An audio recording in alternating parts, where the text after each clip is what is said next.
हरे नमः। श्री स्वामी हरिदास विजय तीर्थराम भगवान के जो शरणागत भक्त होते हैं, जो एक उनके सिवा अन्य किसी वस्तु पदार्थ देवी देवता का आश्रय ग्रहण नहीं करते, उनका यह दृढ़ निश्चय होता है कि भगवान कभी अमंगल विधान कर ही नहीं सकते, शिव कभी अशिव हो ही नहीं सकते। सद्य वैद्य की कड़वी दवा या चिकित्सक द्वारा चीरफाड़ की भांति उनका कठोर से कठोर प्रत्येक कार्य भी हमारे कल्याण के लिए ही हुआ करता है। वैद्य या डॉक्टर तो हमारे हितैषी होने पर भी भूल कर सकते हैं, परंतु सर्वज्ञ भगवान से कभी भूल होती नहीं। वैद्यों और डॉक्टरों के पास औषधि के रूप में कई ऐसे जहर भी रहते हैं जिनके प्रयोग से व्यक्ति की मृत्यु हो सकती है, परंतु भैया भगवान का जो अमृत भंडार है ना, उसमें विष है ही नहीं। उनके किसी भी प्रयोग से किसी के परिणाम में अनिष्ट हो ही नहीं सकता। लौकिक जहर से भी यदि उनके भक्त का स्पर्श हो जाए तो वह भी मीरा के जहर के प्याले की तरह अमृत बन जाता है। अवश्य ही उनकी कृपा का स्वरूप कभी बड़े मधुर कोमल मृदु रूप में प्रकट होता है, तो कभी बड़े भयानक विभत्स रूप में भी। यह भयानकता और मधुरता भी हमें अपने अपने भावों के अनुसार ही दिखाई देती है। वस्तुतः भगवत कृपा सदा ही कोमल और मधुर है। भक्त प्रहलाद को वही भगवान नरसिंह बड़े प्रिय लग रहे हैं, लेकिन बाकी सबको भय होता है। यहां तक कि देवी देवताओं को भी भय होता है, और देवी लक्ष्मी भी भगवान के सामने आने से डरने लगती हैं। किंतु प्रहलाद, वह तो उनकी गोद में बैठ जाता है, भगवान बैठा लेते हैं और वह उसी मृदुल स्पर्श को अनुभव करता है। भैया, विश्वासी शरणागत भक्त सुदर्शन हाथ में लिए अपने मारने को प्रस्तुत होने वाले भगवान की भयावनी मूर्ति में भी उनकी कोमलता और मधुरता के दर्शन कर उनका स्वागत करते हैं। भीष्म पितामह की भगवान निष्ठा का पता भी तब चलता है जब दुर्योधन उन्हें बहुत उत्तेजित कर देता है कि पितामह, आप बहुत पक्षपात करते हैं और पांडवों को कोई भी अहित नहीं कर पा रहे हैं, किसी का वध नहीं कर रहे हैं। जब वह बहुत उत्तेजित करता है, बहुत पक्षपाती होने का आरोप लगाता है, तो फिर भीष्म कहते हैं कि अब देखना, अब रण में कल क्या होगा। वो कहते हैं, आज जो हरि ही न शस्त्र गहाऊं, तो लाजों गंगा जननी को शांतनु सुत न कहाऊं। स्यंदन खंडी महारथ खंडों, कपि ध्वज सहित डुलाऊं। इति न करो शपथ मोई हरि की, छत्री गति ही न पाऊं। पांडव दल सम्मुख है धाऊं, सरिता रुधिर बहाऊं। सूरदास रणभूमि विजय बिन, जियत न पीठ दिखाऊं। भीष्म पितामह कहते हैं, तुम उसकी बात करते हो, अगर मैं भगवान को भी, जिन्होंने ये प्रतिज्ञा की है कि मैं शस्त्र ग्रहण नहीं करूंगा, उन्हें शस्त्र ग्रहण ना करा दूं, तो मैं शांतनु का सुत न कहाऊं, अपनी गंगा का पुत्र नहीं कहलाऊं। और भैया, फिर वो जो करते हैं रणभूमि में अद्भुत, उनके सामने खड़ा ही कौन हो सकता है। जो हरि का होता है उसके सामने तो कोई हरि ही, केवल हरि ही खड़े हो सकते हैं और कोई नहीं।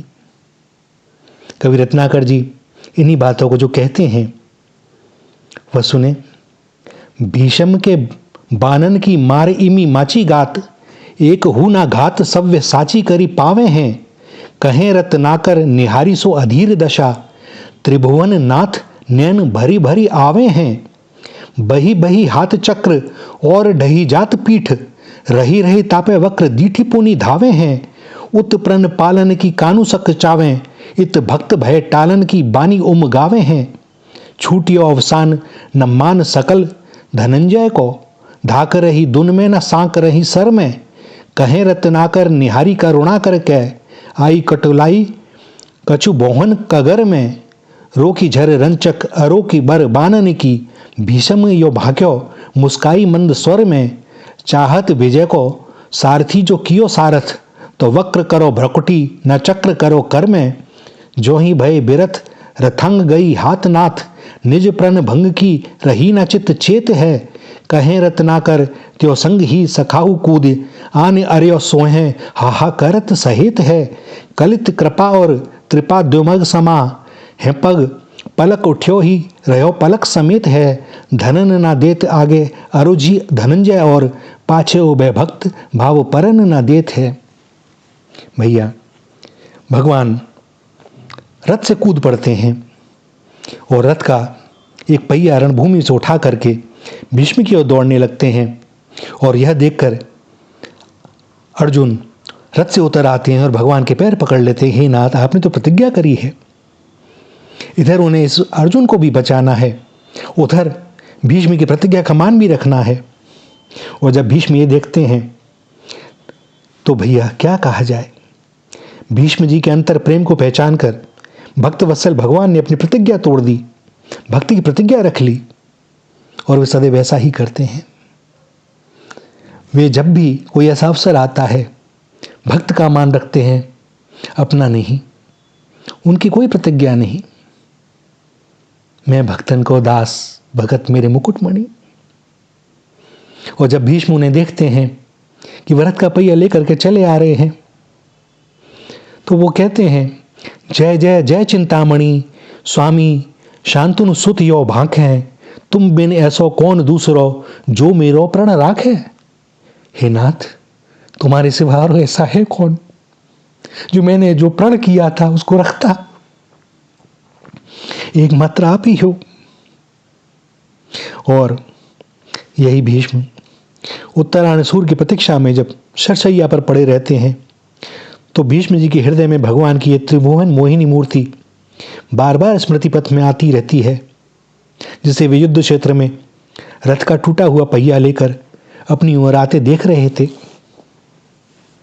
और उन्होंने कहा था, ए ही पुंडरीकाक्ष देव देव नमोस्तुते, मामद्य सात्वत श्रेष्ठ पात्यस्व महाहवे, तो या ही देव संग्रामे हतस्यापि ममानग, श्रेय एव परम कृष्ण लोके भवति सर्वतः, संभावितोस्मि गोविंद त्रैलोक्यनाद संयुगे, प्रहरस्व यथेष्टम वै दासोस्मि तव चानग। आइए आइए पुंडरीकाक्ष, आइए देवादिदेव, आपको नमस्कार है। सात्वत श्रेष्ठ आज इस महायुद्ध में मेरा वध कीजिए। परमात्मन श्री कृष्ण गोविंद आपके हाथ से मरने पर मेरा कल्याण हो जाएगा। मैं आज त्रैलोक्य में सम्मानित हो गया हूं। निष्पाप आप मुझ पर मनचाहा प्रहार कीजिए, मैं तो आपका दास हूं। भैया भीष्म पितामह शरशैया पर पड़े पड़े इन्हीं बातों को स्मरण करते रहते हैं, और भगवान की वो मोहिनी मूर्त उनके नैनों के सामने विद्यमान रहती है। वा पट पीत की फहरान, कर धरी चक्र चरनी की धावनी, नहीं बिसरती वह बान, रथते उतर अवनी आतुर है, कच रज की लपटान, मानो सिंह सैलते निक्स्यो महामत गज जान, जिन गोपाल मेरोपन राख्यो मेटी बेद की कान, सोई सूर सहाय हमारे निकट भये हैं आन। भगवान के विधान को बदलने में असमर्थ और निरुपाय होने के कारण संतुष्ट रहना दूसरी बात है, और उसमें पहले प्रतिकूल रहने पर भी भगवान का दिया हुआ दान समझकर उसमें सहज अनुकूलता का अनुभव करके परम संतुष्ट रहना, भैया यह दूसरी बात है। भक्त वास्तव में निरुपाय होने के कारण मन मारकर संतुष्ट नहीं रहता, बल्कि प्रतिकूल से प्रतिकूल विधान में भी मंगल रूप भगवान का मंगल में हाथ देखकर अनुकूलता का प्रत्यक्ष अनुभव करता हुआ परम प्रसन्न रहता है। उसे उसमें वस्तुतः अतिशय आनंद मिलता है। वह प्रभु की रंग बिरंगी आकृति, स्वरूप और लीलाओं को देख देख कर पद पद पर आनंद से विभोर हो रहता है। ये शरणागति का प्रधान साधन है कि भैया मंगल भवन अमंगलहारी, वे मंगल करने वाले हैं तो उनके द्वारा कोई अमंगल हो कैसे सकता है। अगर हमें कोई अमंगल दिखाई दे रहा है, प्रतिकूलता दिखाई दे रही है, तो उसका एक ही अर्थ है कि हमने उनको अपना माना नहीं। बातें ही बातें रह गई हैं कोरी, हृदय में उतरी नहीं। जब एक उनके सिवा कुछ नहीं, उनके सिवा कोई देने वाला नहीं, तो जो दे रहे हैं वे वही दे रहे हैं ना। तो जैसा आनंद अनुकूलता में, उससे अधिक आनंद प्रतिकूलता में। तो प्रतिकूलता के द्वारा वो हमारी शुद्धि कर रहे हैं। हमें उस पात्रता को देना चाहते हैं जिससे हम भी उस परम दिव्य प्रेम का आनंद ले सकें। श्री राधा, श्री राधा, श्री राधा।